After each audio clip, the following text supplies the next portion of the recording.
दोस्तों Jharkhand high court से एक बड़ी खबर निकल के आई है और ये खबर झारखंड के सहायक आचार्यों से रिलेटेड है जो झारखंड में सहायक आचार्य का एग्ज़ाम दिए थे उनको ही लेकर है। और ये खुशखबरी है दोस्तों, क्योंकि जब कृष्ण चंद्र हालदार ने केस कर दिया था और वो केस रिजर्व रह गया था, तो छात्र सोच रहे थे कि जजमेंट कब आएगा और इस जजमेंट के कारण बहाली लेट होगा। लेकिन देखिए, झारखंड हाई कोर्ट में ये जजमेंट का डेट आ चुका है। ये देख सकते हैं 17 जनवरी 2025 और स्टेज ऑफ केस जजमेंट, यानी आज है 17 तारीख और आज इसका जजमेंट होने वाला है। और ये केस क्या था वो भी मैं आपको बता दूं, इसका जजमेंट आज होने वाला है। और इसका केस ये था फ्रेंड्स कि इसमें क्या था कि कृष्ण चंद्र हालदार जी ने केस किया था। देखिए, कृष्ण चंद्र हालदार जी ने, इसके बारे में मैंने ऑलरेडी पहले भी बताया है। इन्होंने ये केस किया था कि जैसा कि आप लोगों ने देखा होगा कि पारा शिक्षकों के लिए जो न्यूनतम कट ऑफ मार्क्स का जो सीमा था उसको हटा दिया गया था।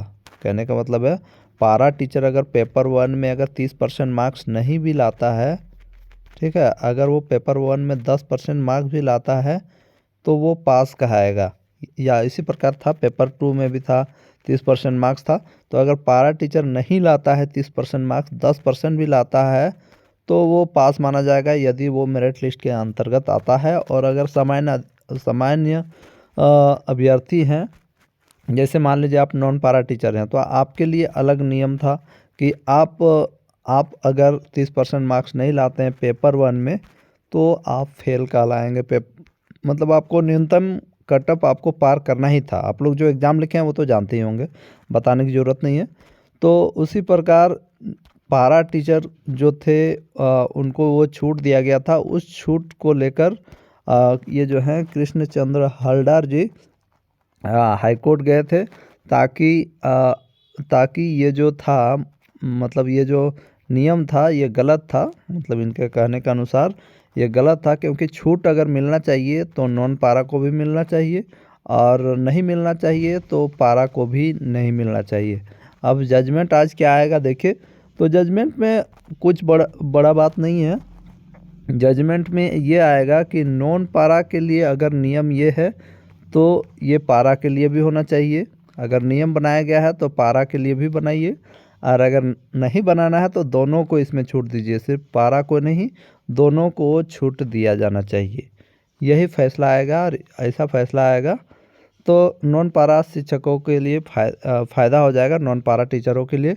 लेकिन पारा टीचरों को यहाँ पर घाटा हो जाएगा, क्योंकि पारा टीचर जो है वो मतलब कि क्या कहेंगे, पारा टीचर के लिए इसलिए घाटा हो जाएगा क्योंकि पारा टीचर तो ये सोच के लिखे थे कि हम फेल होंगे या पास हो जाएंगे, हमको कोई मतलब नहीं है, पेपर 1 में भी फेल हो जाएंगे तो भी कोई दिक्कत नहीं है, यही सोच के लिखे होंगे। और क्या ही बोले, पारा टीचर थोड़ा सा इन लोगों का थोड़ा सा दिक्कत भी है अब। लेकिन भाई, कानून तो कानून होता है। अब देखिए जजमेंट क्या आता है। फ़िलहाल के लिए ये बहुत बड़ी खुशखबरी है फ्रेंड्स। आप लोग जो सोच रहे थे कि नहीं केस केस खेलने से रुक जाएगा, लेकिन ऐसा बात नहीं है। देखिए जजमेंट आ चुका है और बहुत जल्द सुप्रीम कोर्ट का भी जजमेंट आएगा, लेकिन अभी इसका कोई अता पता नहीं है। ना कोई कुछ बोल रहा है, ना कोई कुछ जान रहा है। कुछ नहीं हो रहा है अभी तो। 6 महीना कम से कम, अभी 4 महीना पूरा हुआ है तो 6 महीना अब हमें वेट करना ही होगा जैसा लग रहा है। लेकिन फ़िलहाल के लिए हाई कोर्ट में जो था मामला वो उसका जजमेंट आज हो जाएगा। अब देखते हैं जजमेंट क्या होगा, उसके बाद आप लोग को अपडेट देंगे। हो सकता है आज अगर पारा टीचरों के पक्ष में जजमेंट नहीं आए तो ये फिर कहीं आगे ना चल जाए। कहने का मतलब है ये लोग हाई कोर्ट में सिंगल बेंच से डबल बेंच, फिर क्या क्या होता है ये सब ना करें। अब देखते हैं क्या होता है। फ़िलहाल के लिए आप लोग खुशी मनाइए। जय हिंद, वंदे मातरम।